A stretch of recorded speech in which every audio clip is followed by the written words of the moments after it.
Hi guys, Jim McGann, and welcome back to another episode of There, I Read It, where I'm going over the Harry Potter books for the first time ever in my life, and today we are on Harry Potter and the Prisoner of Azkaban, chapter 19. I think it's Voldemort's Servant or the Dark Lord's Servant. It's titled something like that. But there was so much going on in this chapter, I just want to jump straight into my notes here. So last chapter, we have Harry, Hermione, and Ron in the Shrieking Shack with Lupin, Sirius Black, and Scabbers the Rat. And then Snape pops up at the end. And apparently what had happened is that Snape had shown up to give Lupin his monthly potion and then saw the Marauders map sitting out. It wasn't closed out so that, Snape couldn't read it this time. And it showed Lupin running towards a tunnel near the Whomping Willow. So Snape was able to put everything together. And then when Snape got to the Whomping Willow, he found Harry's invisibility cloak that he had kind of carelessly discarded there. And so he was able to sneak into the house. And at this stage, Snape is basically like a rabid dog, and he doesn't want to hear anything. He just wants to,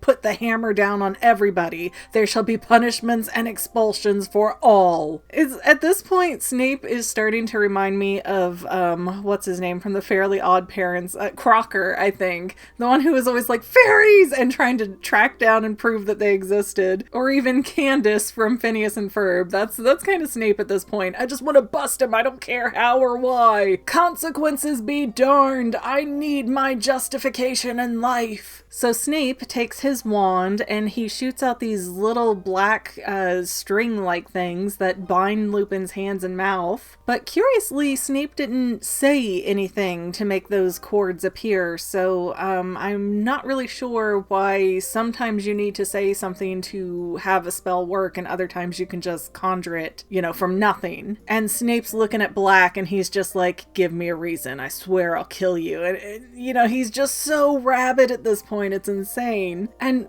anytime the kids try to speak up in the slightest bit, Snape is like, I'm gonna have you all expelled.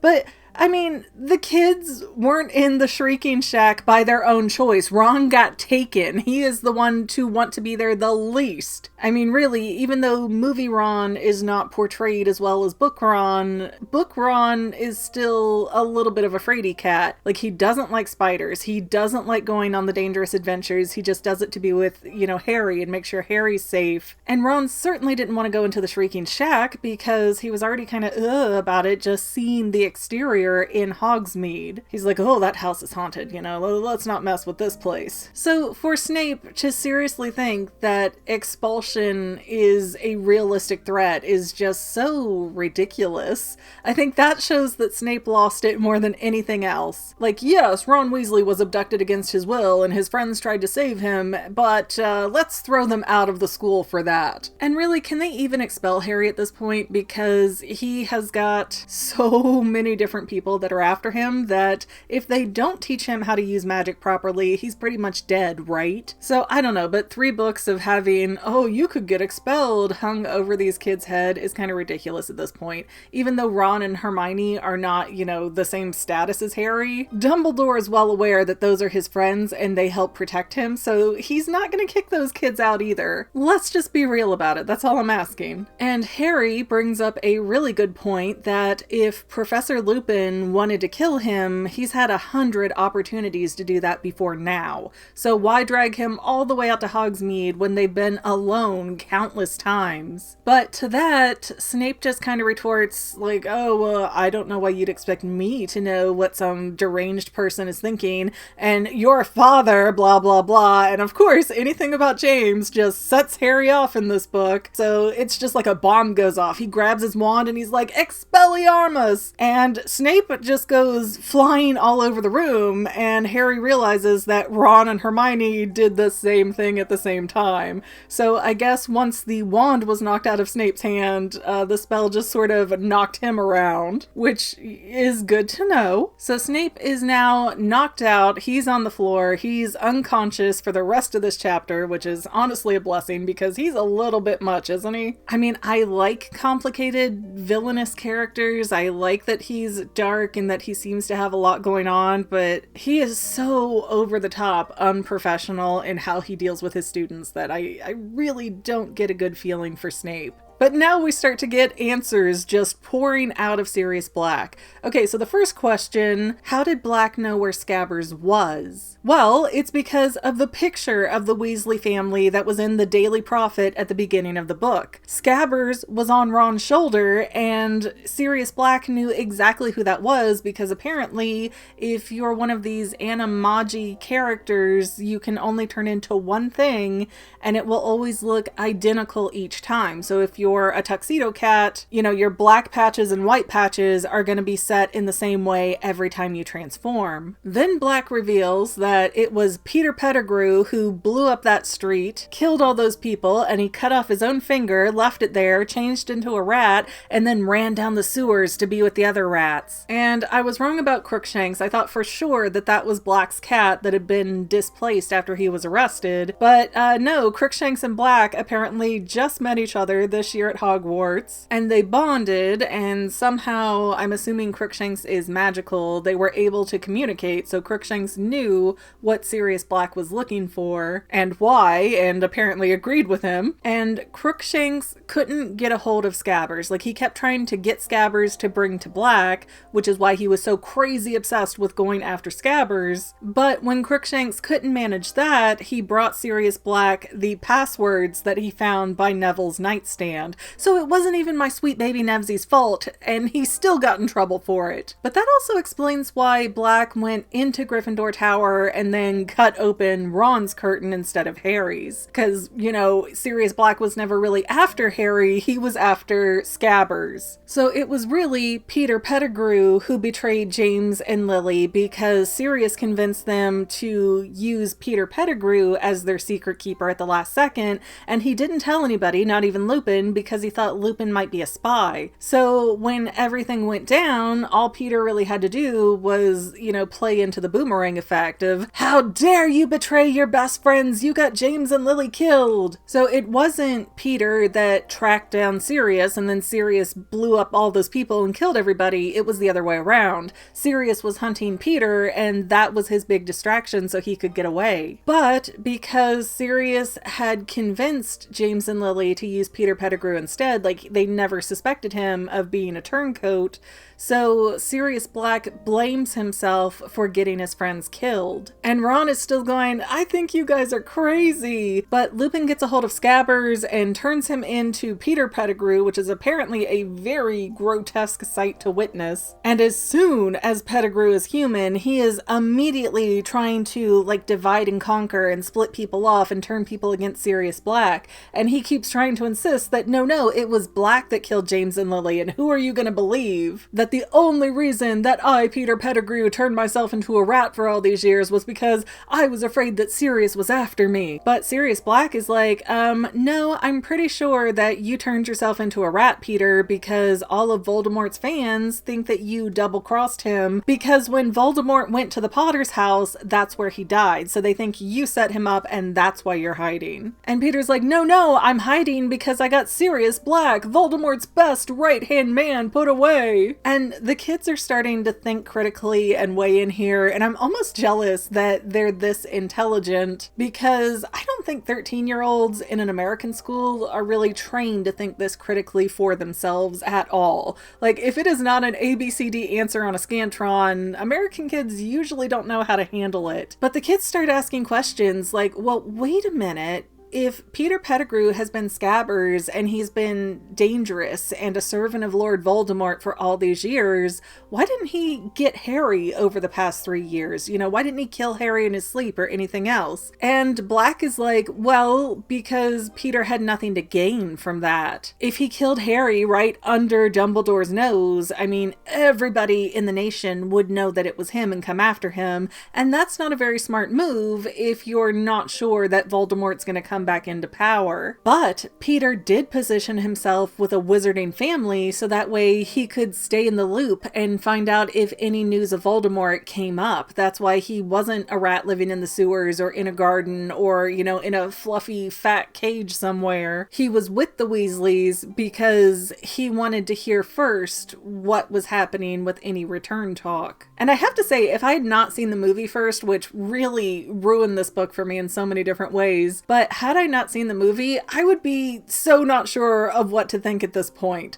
Because both sides, both the Pettigrew and the Black side, have really compelling arguments. And finally, they ask Black, well, how did you escape from Azkaban? And as it turns out, Dementors are blind, so they only see emotion. That's how they guide themselves towards people. So anytime Sirius Black contorted into a dog, they really couldn't see him because dog emotions are not very complex. Which I don't know if I agree with that, because my dog has a broken heart if, we leave the house for the day. She's sad for 3 days. So I think dogs do have pretty complex emotions, but I guess I don't know that they're on par with a human level of complex emotions. And it was interesting how Black mentions how he was able to stay sane for all these years, which of course was a big talking point when Cornelius Fudge was spilling some exposition earlier, but he managed to keep a good sense of who he was because he knew he was there, but he was innocent. And that the thought of being innocent wasn't a happy thought, so the Dementors didn't come to take that from him. So it gave him some seedling to latch onto and keep his brain together. But getting the newspaper from Cornelius Fudge and seeing Peter Pettigrew as a rat on the front page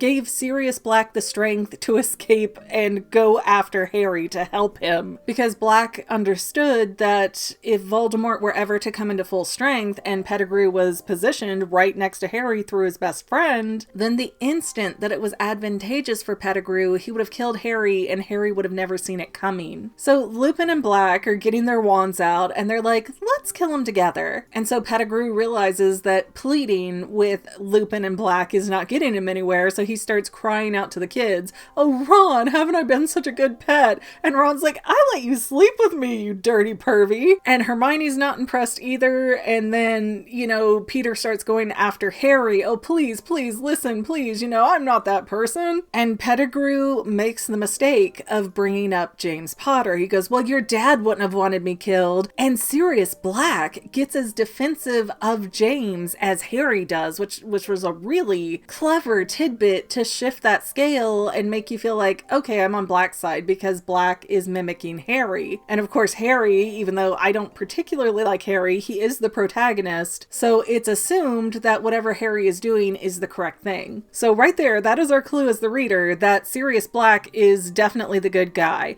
And at that point, Peter just breaks down and he admits to everything and he's like, but I had no choice. It was the Dark Lord. He would have killed me. And Black's like, then you should have died because if Voldemort didn't kill you, we would have. But right before these two adults execute another adult in front of 3 children, Harry stands between them and he's like, stop, cried the Archdeacon. And Lupin's over there, this is an unholy demon. I'm sending it back to hell where it belongs. No, Harry actually wants Pettigrew to get sent to Azkaban and have to sort of pay and suffer for his crimes. And I kind of thought, well, okay, yeah, if they turn in Pettigrew and he admits to the truth, obviously, or at least they have a trial and come to the truth, then that's going to get Sirius Black out of trouble. So I thought that might be Harry's mindset, but apparently not, because they don't mention it at this point, at least. And Lupin and Black are like, you know what, Harry, it was your dad, so you get to make that final call. That's what we'll do. And Lupin splints up Ron's leg with the word ferula? Ferula, I think I'm saying that, F-E-R-U-L-A. And then they use the spell mobile corpus, which does not sound pleasant, to levitate the knocked out Snape so they can drag him along, I assume on a tether. And Peter is chained up to Lupin and Ron with the agreement that if Peter tries to change, Lupin gets to kill him right there and then. And now they're all marching back to the castle, and I assume craziness is going to ensue. That was such a chapter. Like, there was so much in that chapter, and I know I remember the big bullet points in the movie, and that's what kind of ruined the book for me. But I don't think that even half of this information came out in the movie, but I'll rewatch it after I finish the book and find out. Anyways, guys, thank you for watching. I'm going to stop it here. Don't forget to like, subscribe, share, all that good jazz. Anything you want to do is always very appreciated. And we will see you next time, family members. Bye!